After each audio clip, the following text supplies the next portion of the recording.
정책이라든가 이런 걸 낼 수 있는 사람들이 안 내고 있다는 거에 대해서 저는 현 정부라든가 과거 대부분의 정부들이 다 소위 도계자를 박아야 된다고 생각을 하고요. 그냥 이제 벽에 머리 박고 큰절하고 그다음에 잘못했으니까 지금부터라도 정책들을 바꿔서 내는 것이 굉장히 필요한 그런 상황이라고 봐요. 올해 이제 LH가 지방 미분양 주택 3,000호 매입을 또 시작을 했고요. 정부에서는 이 CR리츠라는 시스템을 도입을 하면서 미분양에 대한 해결책을 일부 내놓은 상황이기는 하거든요. 그래서 이제 뭐 대구에서는 이 CR리츠가 이제 처음으로 시행이 됐다, 뭐 이렇게 얘기를 했는데 이런 공공 개입이 실질적으로 얼마나 도움이 될 수 있을 거라고 보세요? 네, 공공은 사실 모든 것을 해결할 수가 있는데요. 네.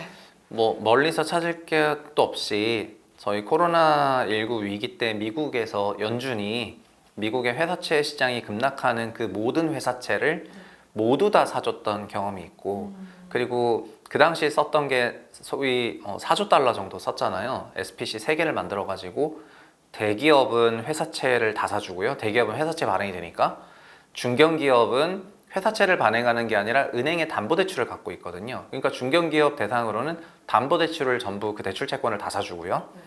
개인들도 돈이 없으니까 개인들에게 체크를 나눠줬지 않습니까? 그래서 공공은 극단적으로 말하면은 모든 위기 자산을 총액으로 인수하는 경우에는 위기가 민간에서 공공으로 전이되는 이제 그런 효과와 함께 공공이 모든 것을 해결할 수가 있습니다. 그런데 우리나라에서는 그 정도의 공적 프로그램이 작동한 적은 없고요. 지금 준공 미분양이 24,000인데 준공 미분양을 3,000호를 매입하게 되면 어쨌든 또 준공 미분양이 2.1만으로 내려가겠죠. 네. 그러면 준공 미분양이 어느 정도 관리된다는 인식을 줄 수가 있기 때문에 이런 식으로 그냥 위기가 증폭되지 않는다는 것을 보여주기 위한 그런 미분양이라고 생각이 됩니다. 그리고 이런 형태의 사업을 공적이 적극적으로 매입하기에는 부담이 큰 것이 뭐 여론도 있고 그다음에 재원도 있고 이러다 보니까 부담이 큰 것 같아요.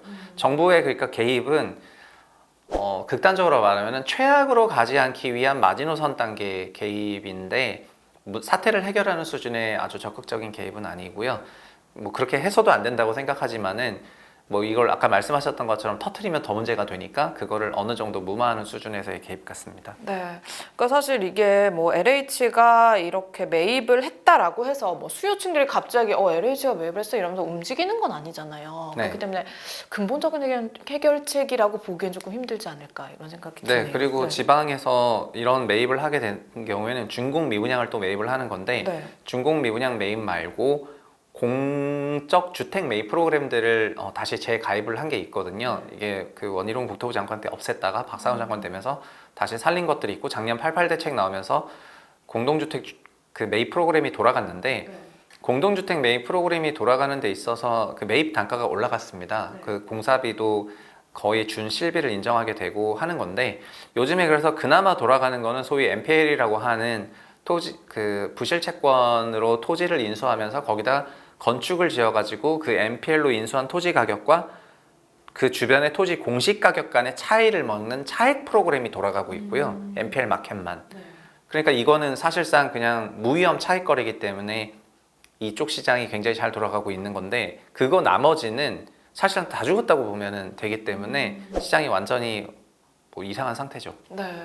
그래서 뭐 정부에서는 이런 뭐 1주택자들이 지방에 뭐 준공업 미분양 주택을 사거나 했을 때 그걸 주택수에 포함시키지 않겠다 뭐 이런 대책까지 내놨는데 네. 사실은 아까 말씀하신 것처럼 정말 백약이 무효한 그런 상황까지 온 것이고 그래서 이번 미분양 상황을 그냥 단순하게 경기 침체로 인한 것이다라고 볼 게 아니라 그냥 애초에 부동산 시장의 그런 구조적인 변화가 오는 게 아닌가라는 시각도 있거든요. 대표님은 이런 시각은 어떻게 보세요? 네, 저는 이제 그냥 현재 우리나라가 겪고 있는 도시 문제가 그 사람들이 도시에 대해서 과거만큼 잘 다루지 않고 있는데 어느 순간 아파트가 모든 도시나 이런 문제를 점령해 버렸기 때문에 아파트 가격만 오르면 다 정상이라고 생각하는 경향이 있는 것 같습니다.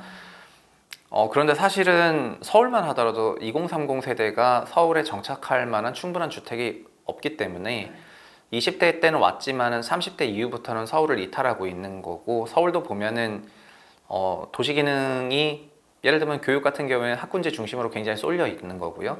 직장은 CBD라고 하는 업무 밀집 지역 중심으로 직장촌이 굉장히 쏠려 있죠. 그러다 보니까 특정 도시 기능들이 특정 지역에 너무 쏠려 있어가지고 그 수요가 자연스럽게 쏠릴 수밖에 없는 도시 구조를 가지고 있고, 그마저도 서울 아닌 다른 도시는 없습니다. 직장 없고, 대학교 학교 기능 사라졌고, 보육 기능 사라졌고, 교육 기능 사라지는데 요즘에는 의료 대란으로 의료 기능까지 사라지면은, 그리고 지방에 사시는 분들은 굉장히 많이 공감하실 건데, 부산 정도만 사시더라도 문화 관련한 그런 기능들이 약하다고 느끼는데, 부산보다 더 작은 도시들은 사실상 문화예술에 대한 경험이 더 적어질 수밖에 없거든요. 그러면은 인간이라는 거는 결국은 그 돈을 버는 과정과 돈을 쓰는 과정이 있고, 그 돈을 벌고 쓰는 과정에서 여러 삶을 살게 되는데, 도시가 그런 기능들을 제공하지 못하는 거를 오랜 기간 방치해 오다 보니까는 시장에서는 이제 답이 나와 있는데요. 뭐냐면은 그냥 서울 중심구에 최선을 다해서 등기치는 게 정답이구나라는, 그런 마치 대학교 다닐 때 시험지 족보 같은 게 있지 않습니까? 맨날 나오는 시험 문제. 그 맨날 나오는 시험 문제의 족보집을 딱 들고, 나 너무 복잡해서 잘 모르겠다, 그냥 최선을 다해서 서울 중심 지역에 가가지고 등기 쳐야 되겠다, 최대한 레벨리지를 써가지고 그걸로 전 국민이 가고 있기 때문에, 그냥 이런 상황에서 뭐 지방에 있는 주택을 매입하면 취득세 깎아주고, 뭐 주택수에서 빼주고, 이런 백약이 무효하고요. 그러다 보니까 아파트 가격이 그냥 부동산 시장을 완전히 와해시키고 있는 것 같습니다. 네. 그렇다면은 이제 마지막으로 앞으로의 우리 부동산 시장 중에서도 또 미분양 상황 어떻게 전개가 될 것이라고 예상을 하세요? 근데 저는 공공의 개입이 없다면은 민간에 상당한 충격이 있는 방식으로 이 사태가 종결이 될 거라고 생각을 하고요. 네. 사실 이거는 기업뿐만 아니라 개인들도 마찬가지입니다. 개인들 역시 2014년부터 2021년까지의 초장기간의 강세장에 21년 말 22년 상반기 기준으로는 포지션이 지방에 막대하게 쌓여 있었거든요. 그래서 외지 거래인 매수 비중을 보면은 22년 상반기를 기준으로 정점을 찍었다가 그분들이 전부 엑싯을 못한 상태로 전부 다 물려 있는 상황입니다. 그래서 이 사람들이 과거에 지방을 사주던 사람들이 로컬과 합쳐져 가지고 100이라고 한다면은 외지거래 매수 비중이 30 정도 되는 지역에 30이 지금 다 사져버렸기 때문에 수요 자체가 없는 거걸랑요.